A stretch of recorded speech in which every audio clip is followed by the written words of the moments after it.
नमस्कार दोस्तों, stock market studies में फिर से एक बार आपको बहुत बहुत स्वागत है। तो आज मैं फिर से आपके सामने कुछ इंपॉर्टेंस कंपनी का अपडेट चर्चा करूंगा। तो वीडियो को पूरा लास्ट तक देखिएगा और अभी तक आपने चैनल को सब्सक्राइब नहीं किया तो जरूर कर लीजिएगा। कंटिन्यूसली इन्फॉर्मेशन और अपडेट्स इसी चैनल के माध्यम से आपको मिलता रहेंगे। तो चलो देख लेते हैं कौन सा कंपनी है इस वीडियो के अंदर। फर्स्ट जो कंपनी है जिसके बारे में चर्चा करूँ उसका नाम है ओलेक्ट्रा गिनटेक लिमिटेड। देखिए, one of my favourite company है। बहुत पहले से मैं इस कंपनी के ऊपर काम कर रहा हूँ और इस कंपनी के ऊपर मैं एज ए लॉन्ग विजन के लिए जरूर सोच के रखा हूँ। क्योंकि इस कंपनी को जिस तरीके से ऑर्डर्स मिला है, जिस तरीके से इस कंपनी को बसेस का ऑर्डर मिला है, वो कंपनी आगे चल के एक बड़ा धमाका कर सकते हैं। देखिए, एक चीज़ों को समझिए, आज जिस तरीके से ईवीज के ऊपर मार्केट में एक ट्रेंडिंग है, वो ट्रेंडिंग एटलीस्ट अपकमिंग ईयर्स में और भी ज़्यादा बढ़ने वाला है। क्योंकि ईवीज मार्केट बहुत तेजी से ग्रोथ कर रहा है। मान लेता हूँ ईवीज के साथ-साथ और भी बहुत सारे मतलब गाड़ियाँ मार्केट में आ रहे हैं, जैसे हाइड्रोजन के ऊपर, जैसे देखा जाए तो इथेनॉल के ऊपर, जैसे देखा जाए तो अभी रिसेंट में एक वीडियो देख रहा था, रिसेंट में एक अपडेट देख रहा था, जहाँ पे पानी के बोतल से भी मतलब पानी से भी गाड़ी चलने वाला है। तो जो देखा जाए तो एक नया इनोवेशन है, जो इंडिया में फर्स्ट टाइम कोई भी स्कूटर लॉन्च किया गया है और वो भी पानी के माध्यम से चलेगा। हाँ, उसका स्पीड बहुत कम है, अराउंड 25 टू 30 स्पीड के अंदर ही चलेगा। कोई बात नहीं, उसको इम्प्लीफाइड करेंगे, उसको मॉडिफाई करेंगे तो और भी ज़्यादा ग्रोथ यहाँ पे हो सकता है। तो कहने का मतलब है, अभी फिलहाल के सिचुएशन में इलेक्ट्रिक जो गाड़ियाँ हैं, इलेक्ट्रिक जो बसेस है, उसका ग्रोथ होने वाला है। और ओलेटेक इंटेक एक ऐसा कंपनी है, बहुत पहले से काम कर रहा है इस सेक्टर के ऊपर और साथ ही साथ कंपनी बहुत तेजी से ग्रोथ कर रहा है क्योंकि कंपनी को बहुत सारे टेंडर्स मिला। जैसे कंपनी के टेंडर्स किस तरीके से मिला आप देख सकते हैं। India's Olectric intake at record high after the order win. तो कंपनी को ऑर्डर मिला, कितना ऑर्डर मिला? करीबन 2214 रुपीज का टोटल यहाँ पे ऑर्डर मिला। तो आप कहेंगे सर ये क्या हो गया? एक्चुअली कंपनी के प्राइस बैंड के हिसाब से बात किया जा रहा है। तो टोटल कंपनी का जो ऑर्डर मिला आप देख सकते हो, electric intake says it's got order worth rupees 40 billion rupees, around 482 million US dollar. तो इतने बड़े एक टेंडर कंपनी को मिला है और वो भी किसके लिए? आप देख सकते हैं, मुंबई इलेक्ट्रिसिटी जो सप्लाई है, ट्रांसपोर्टेशन जो है, मतलब मुंबई के लिए जो ट्रांसपोर्टेशन जो बसेस है उसका ऑर्डर मिला है। तो ऑब्वियसली एक बहुत बड़ा अपडेट है। 2400 इलेक्ट्रिक बसेस का ऑर्डर यहाँ पे एक्सपेक्ट किया जा रहा है। इतना बसेस ऑर्डर को उसको करना पड़ेगा और वो भी 18 मंथ्स के अंदर अंदर। तो एक बिग अपॉर्चुनिटी है। अ, आप ये भी देख सकते हैं, मोर देन 1,09,200 शेयर ट्रेड हो चुके हैं ब्लॉक डील के माध्यम से। मतलब जब भी इतने बड़े अपडेट आया उसके चलते ये एक अच्छा खासा ट्रेड भी यहाँ पे बड़े बड़े क्वांटिटी यहाँ पे उठाया जा रहा है, बड़े बड़े इंस्टीट्यूशन के माध्यम से ब्लॉक डील के माध्यम से उठाया जा रहा है। तो ये भी एक अपडेट है। दूसरा अपडेट यहाँ पे और भी है, जैसे इलेक्ट्रिक इंटेक आप देख सकते हैं एवर ट्रेन कंपनी बता रहा है कि टू सप्लाई 2400 इलेक्ट्रिक बसेस, और वो भी किसके ऊपर? बीईएसटी के ऊपर। तो बीईएसटी के ऊपर जो ट्रांसपोर्टेशन कंपनी है, तो उसके ऊपर 2400 से भी ज़्यादा यहाँ पे बसेस का ऑर्डर यहाँ पे मिला है। और एक अपडेट है जो मैं आपको बता दूं कि कंपनी इलेक्ट्रिक इंटेक जो है to supply 10 electric buses to Assam state electricity corporation. तो सारी चीज़ों को समझिए कि कंपनीज के ऊपर लगातार बसेस का ऑर्डर कंपनी को मिलते चले जा रहे हैं। जितना ऑर्डर्स कंपनी को मिला है उतना कंपनी के पास उतना कैपेसिटी भी नहीं है।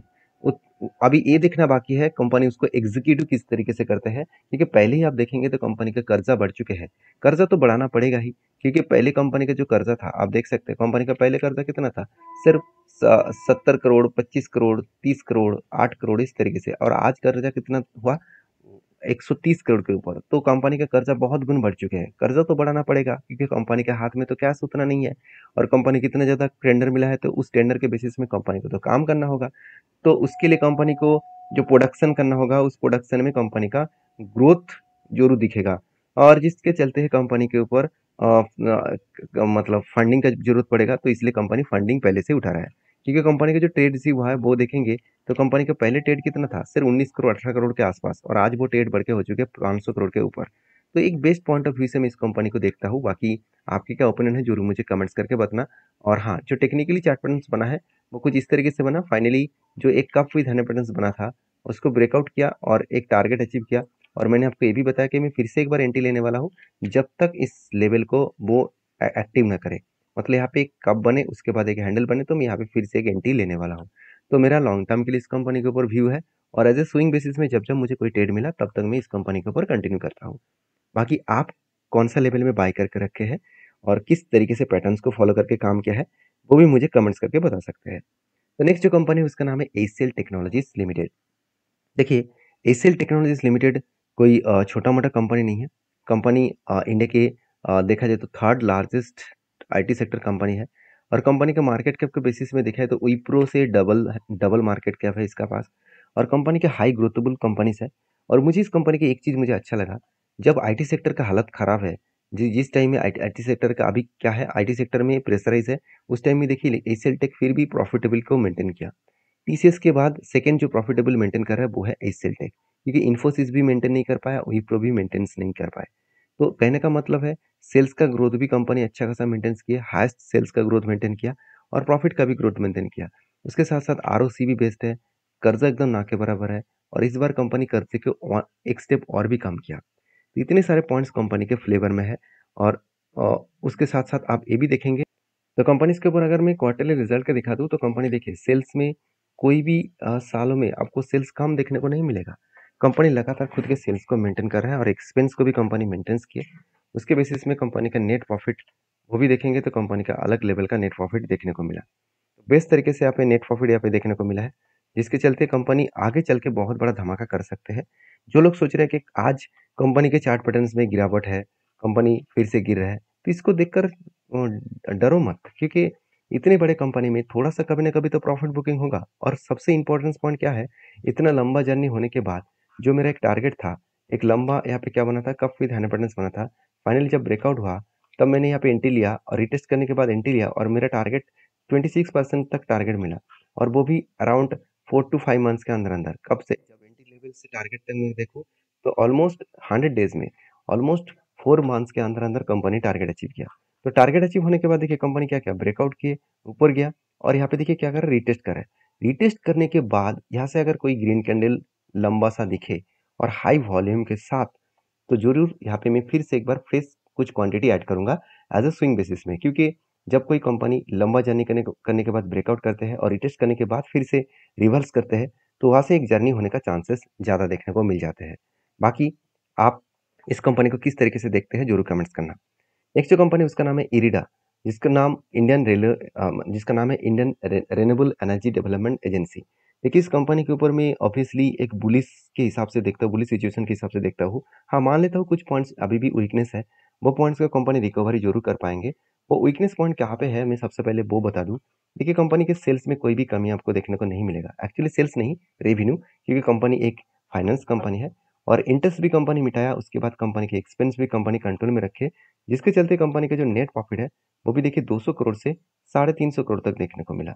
अभी कंपनी का जो नेट एनपीए है उसके बारे में चर्चा करूँ तो एनपीए देखिए 2% हुआ था, अभी देखिए 1.65% के आसपास है। इसका मतलब एनपीए थोड़ा सा और भी कम करने का वो कोशिश जरूर कर सकते हैं।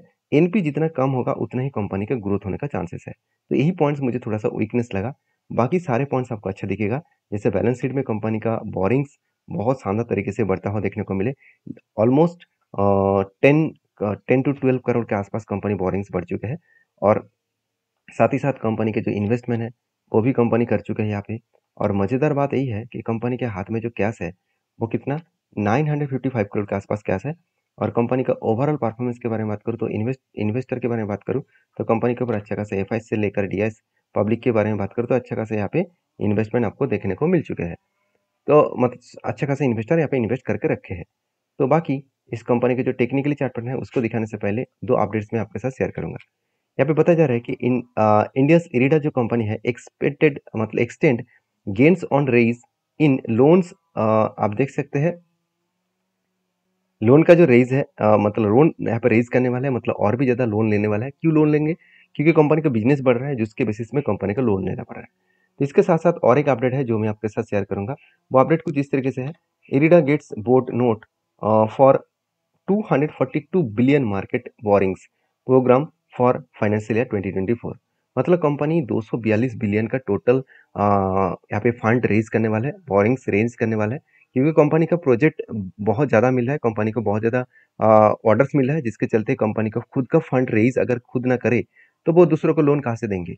देखिए, कोई एक लोन देने वाला कंपनी अगर उसके पास 100 रुपया है तो वो 100 रुपये को लोन दे सकता है, मगर उसके पास अगर पैसा नहीं है तो वो कहाँ से लोन देंगे। तो पहले उसको खुद को पैसा लेना पड़ेगा, उसके बाद दूसरों को वो लोन देना होगा। तो इसी बेसिस में कंपनी के ऊपर एक देखिए बुलिश सिचुएशन देखने को मिला। मैं पहले ही बोल चुका हूँ, जहाँ पे एक स्ट्रांगली सपोर्ट यहाँ पे मिला, वहाँ से वो बाउंस बैक कर सकते हैं। तो उसी तरीके से देखिए धीरे-धीरे करके यहाँ पे बाउंस बैक कर रहा है। अभी जो लेवल यहाँ पे बनेगा, जिस लेवल में जाकर कंपनी यहाँ पे अटक सकते हैं, वो लेवल है कंपनी के 180 लेवल्स, क्योंकि यहाँ पे कंपनी के एक स्ट्रांगली क्या हुआ था, जब ब्रेक ब्रेक ब्रेक हुआ था, यहाँ पे ब्रेकडाउन हुआ था, उसके बाद ऊपर जाने का कोशिश किए, यहाँ पे होल्ड किया, उसके बाद देखिए फिर से बिग क्रैश हो गया। मतलब दो तरीके से यहाँ पे लेवल दिखेगा। पहले लेवल जो है वो कुछ अब करंट जो लेवल यहाँ पे देखने को मिला है 160 के आसपास, और दूसरा लेवल है 180 के आसपास, और थर्ड लेवल है 213 के आसपास। कौन सा लेवल तक जाएगा वो देखना बाकी है। बाकी आप किस तरीके से इस कंपनी के ऊपर काम करते हैं, आपका कहाँ पे निवेश है, जरूर मुझे कमेंट्स करके बताइए। और ये वीडियो टोटली एजुकेशन पर्पस में था, तो वीडियो में अच्छा जानकारी मिला है तो प्लीज़ एक लाइक करिए, और मिलते हैं नेक्स्ट वीडियो में। तब तक के लिए धन्यवाद।